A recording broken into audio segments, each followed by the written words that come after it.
Le cercle RH aujourd'hui, qui n'est pas un débat, qui est un grand entretien pour s'intéresser d'assez près au chômage. Alors, chômage structurel qui a progressé depuis plusieurs années maintenant.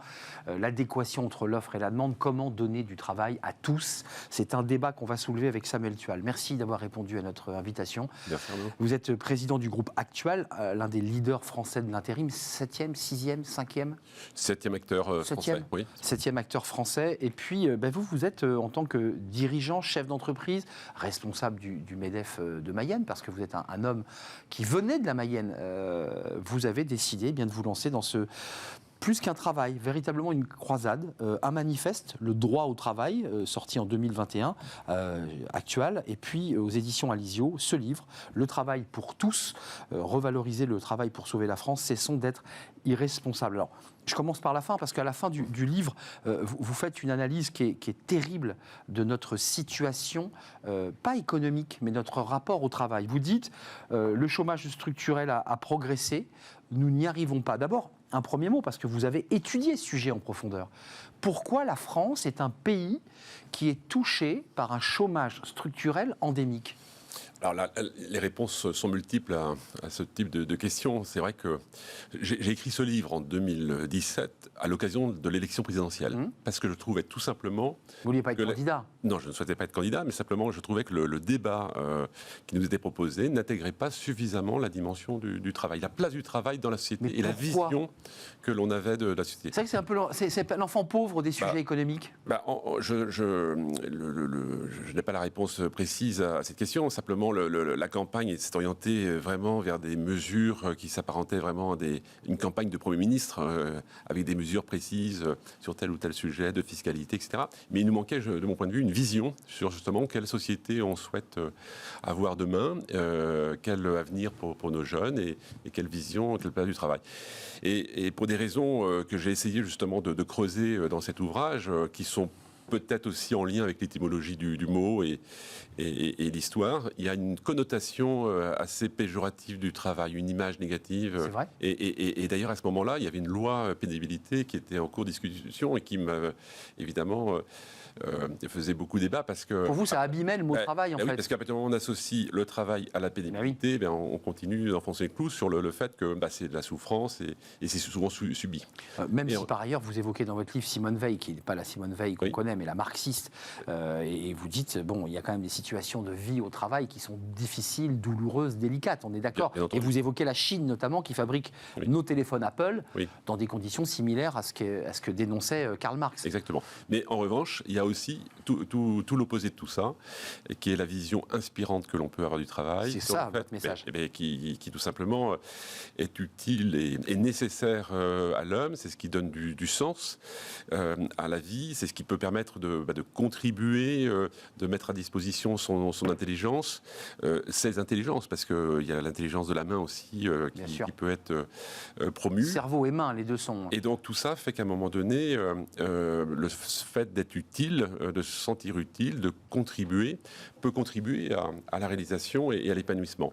Et donc, cette autre vision fait que on peut s'offusquer qu'il y ait un nombre de Français si important sur le bord de la route. privés de travailler. Les jeunes, vous en parlez beaucoup, vous avez des campus chez Actual pour les accompagner, ça vous tient très à cœur, ça démarre de notre éducation, de la jeunesse.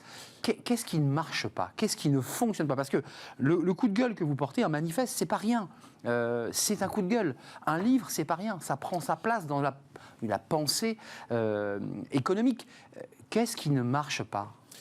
Eh bien, on peut constater que depuis de nombreuses années, on a eu des politiques successives qui ont montré leurs limites et qui ont conduit à ce constat d'échec avec ce chômage. La structure. Alors, ce qui marche pas au départ, c'est un système, et le point de départ, c'est l'orientation scolaire, qui est assez traditionnelle.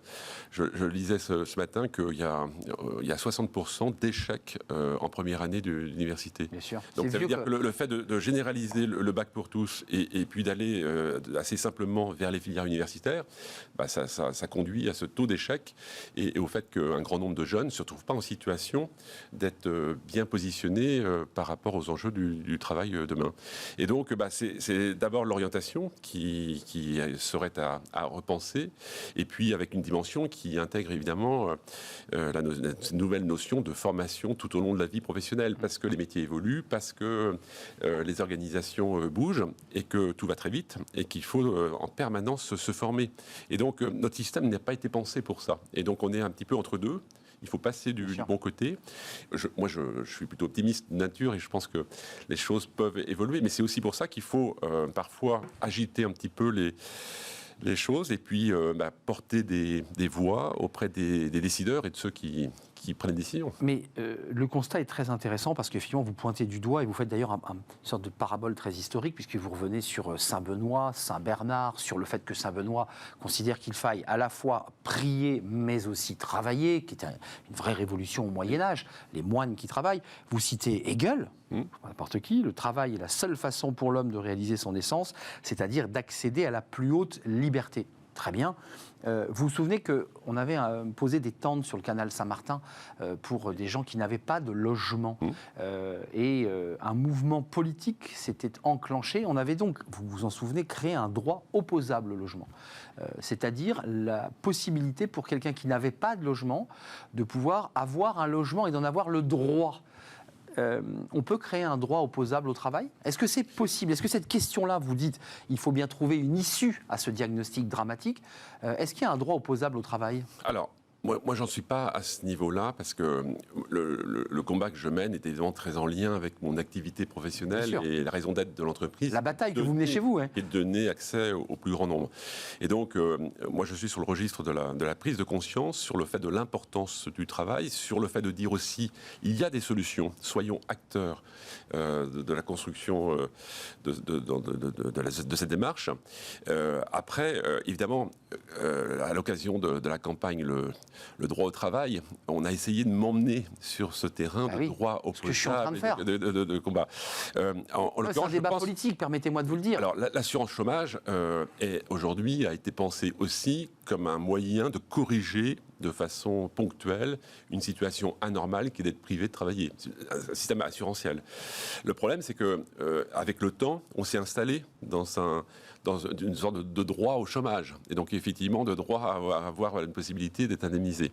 Et donc, il faut qu'on arrive à retourner la chose de telle sorte qu'on puisse permettre l'accès au plus grand nombre au travail. Parce que, en réalité, ce que je suis en train d'essayer de montrer, c'est que le travail n'est pas qu'une contrepartie de salaire contre du temps donné. Il permet un épanouissement. Un épanouissement. Et donc, il faut que, quelle que soit sa situation, chacun a sa place sur le marché du travail.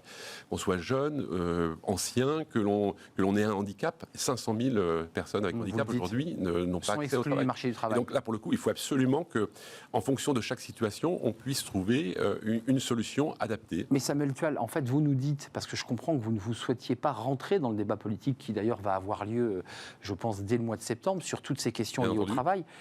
Vous êtes un dirigeant d'entreprise actuel, vous portez cette entreprise, vous la développez, vous insistez beaucoup d'ailleurs sur la notion d'engagement des collaborateurs. Vous dites quoi ? L'avenir du monde, ou la transformation du monde économique, c'est l'entreprise d'abord qui doit le faire ? Parce que c'est un peu ça que vous nous dites. Vous dites, nous, à notre niveau de dirigeant, c'est nous qui changeons le monde. Mon engagement patronal repose aussi sur ce constat, c'est que les acteurs économiques sont porteurs de solutions. Et les entreprises, là où elles sont, dans les territoires, en proximité, peuvent contribuer sur beaucoup de sujets, que ce soit sur les sujets environnementaux, les sujets de l'emploi et beaucoup d'autres. Et donc, donnons plus de liberté et de possibilités aux entreprises pour qu'elles puissent mettre en œuvre des solutions, souvent de bon sens, dans les territoires où elles sont présentes. Et donc, effectivement, moi, je pense que les entreprises... alors, sur l'emploi et la formation, par exemple, j'ai entendu notre président lors de cette dernière déclaration... Qui a fait des réformes sur la formation. Il y a eu des réformes passées qui ont beaucoup amélioré les choses. Vraiment, ça les a améliorées, vraiment ? Il y a eu la réforme du marché du travail qui a permis de fluidifier et d'assouplir certains dispositifs. Et puis, il y a eu des choses en matière de formation qui sont des prémices de ce qui serait possible de faire. En revanche, il faut aller beaucoup plus loin et donner plus de possibilités aux entreprises de former post-embauche. Ce que je veux dire par là, c'est qu'on est encore, et ce que j'ai entendu le 12 juillet dernier, c'est que je crains qu'on soit encore dans une démarche de former des chômeurs aux métiers de demain. En revanche, ces métiers de demain, on ne les connaît pas. Donc tous les plans de formation massifs qui consistent à former nos demandeurs d'emploi sont voués à des réussites très partielles ou à des... Pour ne pas dire à l'échec. Et voilà.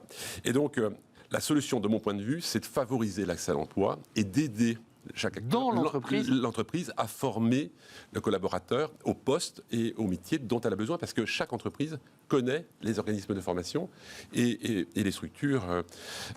Piloter au plus près comme une forme de décentralisation au plus près des réalités de l'emploi, parce que c'est ce que vous soulevez. Et l'une des idées que j'avais proposées à l'époque, c'était justement d'élargir considérablement le champ de l'apprentissage. Alors, il y a eu des choses ça a pas mal avancé sur cette question. Alternance. On peut aller encore plus loin. Et j'avais même proposé un apprentissage pour tous, à savoir que quand on sort d'une école, quelle que soit l'école, qu'on soit diplômé d'un Bac+2 ou Bac+5, on n'est en réalité pas prêt à l'emploi. Et donc le premier contrat de travail pourrait être un contrat d'apprentissage pour permettre aux juniors, aux jeunes diplômés, à l'apprenti de commencer sa première expérience professionnelle par un accompagnement d'un tuteur dans l'entreprise et par un complément de formation avec ce contrat qui est complètement adapté. Sujet sensible, vous vous rappelez que ça avait été le SMIC jeune qui était en fait l'intermédiaire entre... Encore une fois, vous voyez, tous les sujets que vous évoquez et que vous traitez sont des sujets passionnants, mais qui touchent évidemment à des débats politiques qui ont suscité des manifestations, d'ailleurs, qui ont fait capoter le projet, parce que c'est Dominique de Villepin. Parce que l'approche n'était pas de rendre possible l'accès à l'emploi, mais de considérer effectivement un SMIC dégradé et donc dévaloriser le travail. Et un problème de présentation, cette réforme avait été mal présentée et mal menée. Aujourd'hui, on a des tensions sur certains secteurs. Vous le suivez évidemment, puisque vous dirigez une entreprise d'intérim. On voit des restaurateurs, on voit même des secteurs en tension qui ne trouvent pas de collaborateurs. Les soudeurs, des métiers techniques dont on ne trouve plus les compétences. Est-ce qu'il y a un problème sur le coût du travail? Parce que vous êtes au cœur de cette question à travers votre livre et à travers vos activités chez Actual. On a un problème du coût du travail, c'est-à-dire qu'aujourd'hui, certains serveurs disent « je ne vais pas être serveur, j'adorais ce métier, mais les horaires sont fatigants et je ne suis pas assez payé », ce qui est assez paradoxal, parce qu'à Paris, ils sont plutôt convenablement payés, mais je ne veux plus y aller. Comment on fait là pour faire se rencontrer une offre et une demande? Est-ce que le coût du travail est un point d'achoppement? Alors, il y a assurément une question de coût du travail. Il y a eu des efforts de fait pour permettre à la France de devenir un petit peu plus compétitive par rapport à nos comparables étrangers sur cette notion de coût du travail, par des baisses de charges notamment. Mais on est encore dans un système qui est assez rigide. Alors, encore une fois, il y a eu des évolutions récentes favorables, mais le système manque de fluidité. Et d'ailleurs, c'est assez surprenant parce que on a un système qui est rigide parce qu'il vise à surprotéger. Au fil des années, on a eu un code du travail qui a gonflé parce qu'il y a eu des mesures pour protéger. En réalité, ce code du travail est devenu complètement indigeste. Personne ne le connaît en vérité. Et il a comme conséquence de rigidifier le marché. Et paradoxalement, on a constaté que dans les pays les plus flexibles, notamment du nord de l'Europe, il y avait un sentiment de bonheur au travail qui était plus important. Parce que quand un collaborateur n'était pas bien dans son entreprise, il pouvait partir rapidement et trouver facilement. Alors que là, il est enfermé. Alors que là, il reste dans un truc parce qu'il a peur de perdre son emploi et d'avoir des difficultés à retrouver.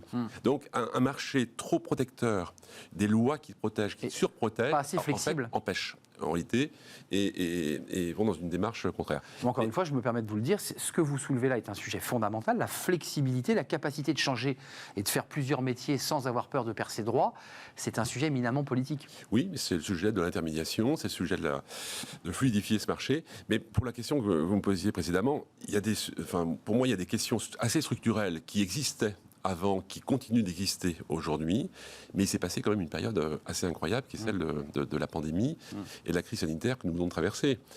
Et par rapport au métier de restaurateur et des difficultés de ce secteur, on a eu quand même une séquence là, qui a duré pendant 1 an et demi, où ça a été une sorte d'électrochoc sur le sujet du travail. on a empêché les gens de travailler avec la politique de confinement. On a défini ce qu'étaient les métiers essentiels, ce qui n'étaient pas, ce qui était autorisé ou pas. En mars 2020, il y a eu une liste d'activités interdites. En novembre, une liste d'activités autorisées. On a découvert des métiers qu'on avait oubliés. On a applaudi. Alors, il y avait les héros traditionnels, le personnel de santé, la police, la gendarmerie, l'armée, dans certaines situations. Et puis là, on a applaudi les caissières. On a applaudi ceux qui ramassaient nos poubelles, ceux qui nous produisaient l'alimentation. Et puis, ça fait nation, en quelque sorte. Et donc, on a redécouvert qu'il y avait des métiers qu'on avait oubliés, qui étaient des métiers utiles et très utiles. Et moi, j'ai trouvé que c'était une séquence formidable. Mais dans le même temps, on a aussi pris un petit peu l'habitude de vivre autrement. On a changé de vie. Ça, vous le constatez, j'imagine, à travers votre... 50% des salariés du secteur privé qui ont été indemnisés et rémunérés sans travailler. Oui. Et là, au bout d'un moment, se remettre en situation de travailler. La notion de l'effort, parce qu'en fait, finalement, c'est ça dont il s'agit, c'est... Est-ce que fournir un effort permet de...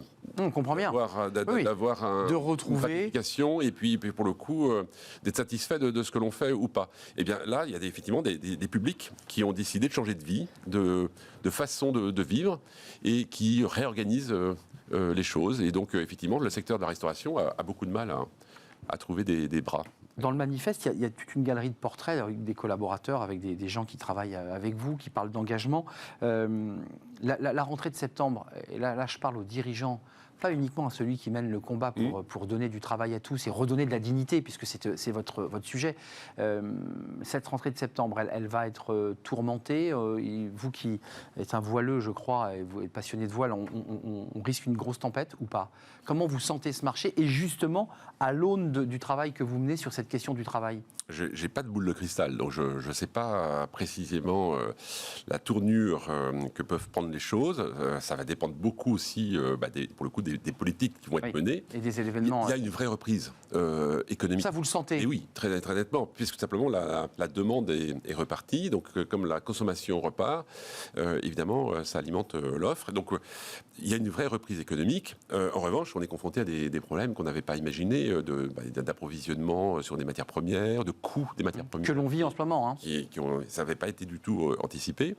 Et puis, il y a la difficulté de trouver, effectivement, la manœuvre pour répondre, justement... Ça, c'est un sujet. Et donc, pour le coup, il faut réussir ce défi effectivement, de remettre les Français au travail dans les secteurs qui ont besoin d'eux et de rapprocher offre et demande avec, évidemment, tous les enjeux de formation autour de ça. Donc, Samuel Tual, résumons-nous, il y a la notion d'engagement, la notion de dignité, la notion, non pas d'obligation, mais de remettre sur le chemin de l'emploi des salariés qui en sont parfois coupés depuis longtemps et d'accompagner la jeunesse pour aller sur le chemin de l'emploi. Très bien. Qu'est-ce que vous en faites de ce manifeste? Vous l'avez donné aux candidats déclarés, vous leur avez dit ça c'est important que dans une année électorale, on s'intéresse à la fois aux demandeurs d'emploi, aux salariés en formation. Qu'est-ce que vous en faites? Parce que vous avez une petite idée derrière la tête quand même. Non, mais l'idée est là. Ou alors vous êtes cette fois-ci candidat à l'élection présidentielle. Non, l'idée là, en l'occurrence, avec ce manifeste, c'est de toucher le plus grand nombre et de dire à tous ceux qui sont dans cette démarche de recherche d'activité, il y a une place pour vous. Que vous soyez éloigné de l'emploi, que vous soyez... On a d'ailleurs... moi, je suis très fier. On fait travailler un peu plus de 120 000 personnes par an. On est premier acteur français de l'intérim d'insertion. Oui, j'ai vu ça. L'intérim qui s'adresse aux plus éloignés de l'emploi. Donc, évidemment, c'est une grande fierté. Donc, le message, il est là. Il est pour les candidats à l'emploi, en leur disant, n'ayez pas peur de rechercher une activité. Il y a une place pour vous. Ça, c'est la première séquence. Deuxième séquence à venir, effectivement, en complément de ce manifeste et de cette démarche, il va y avoir du contenu avec des prises de position et des propositions qui seront formulées à nos candidats. Et donc, pour le coup, on arrive dans cette séquence. Là, vous êtes dessus. Bien sûr. Donc, le droit opposable au travail, j'imagine que cette question vous a été posée. Ça fait partie des sujets que l'on traite, de telle sorte qu'on puisse intégrer et faire en sorte que celui ou celle qui sera au destiné de notre pays intègre cette dimension-là dans cette période qui me paraît effectivement vraiment très importante. En même temps, on ne peut pas obliger, c'est un débat qui avait été posé d'ailleurs sur la table à différentes élections présidentielles, on ne peut pas obliger un salarié, puisqu'il y avait les premières propositions, deuxième proposition, si vous la refusez, vous perdez vos droits au chômage. Cette question avait été soulevée. Vous êtes sur quelle ligne? Est-ce qu'à un moment donné, on dit à un salarié, écoutez, il faut faire un effort, il faut reprendre le chemin du travail, même si c'est un peu éloigné de vos activités, il faut le faire. Comment on fait là, sur ce point précis qui est un peu du rapport même du vaccin, c'est la liberté individuelle de chacun d'aller travailler ou pas? On ne peut pas traiter le sujet uniquement par cet angle-là parce que les conditions ne sont pas réunies pour que le plus grand nombre ait accès au travail aujourd'hui. C'est-à-dire qu'il faut, oui, pour avoir des devoirs en contrepartie des droits, mais à condition que l'ensemble des choses soient mis en place pour permettre au plus grand nombre d'accéder à l'emploi. Ce qui n'est pas tout à fait le cas aujourd'hui. Et donc, c'est ça qu'il faut aussi, et bien sûr, repenser. Donc vous êtes en train de travailler dans le prolongement de ce livre de 2017 et de ce manifeste de 2021 à des propositions. Tant qu'on n'a pas réglé cette problématique de chômage de masse, 3 millions de chômeurs en catégorie A, 6 millions en toutes catégories confondues, etc., on a un déséquilibre sur le taux d'emploi dans le pays, et on a beau tourner les choses dans tous les sens, on ne peut pas trouver de mesures. C'est parce que le sac à dos pour ceux qui travaillent sera trop lourd si on n'est pas plus nombreux à travailler. Exact. Donc pour le coup, il faut absolument résoudre cette équation et c'est ça l'enjeu. Le combat de Samuel Tual et le coût social de ce chômage de masse et de ce chômage structurel. Président du groupe Actual, faut-il le préciser, 6e ou 7e parmi les leaders français en matière d'intérim, et notamment de l'intérim d'insertion, faut-il le rappeler. Le travail pour tous à l'ISIO, et à lire avec des témoignages de très belles photos d'un certain nombre de vos collaborateurs, le droit au travail, qui est un manifeste de 2021. Il vient de sortir en avril, je crois, me semble-t-il. Construisons ensemble votre travail. Puis bientôt, j'en suis sûr, Samuel Tual, des propositions, parce que vous êtes en train de plancher tout l'été.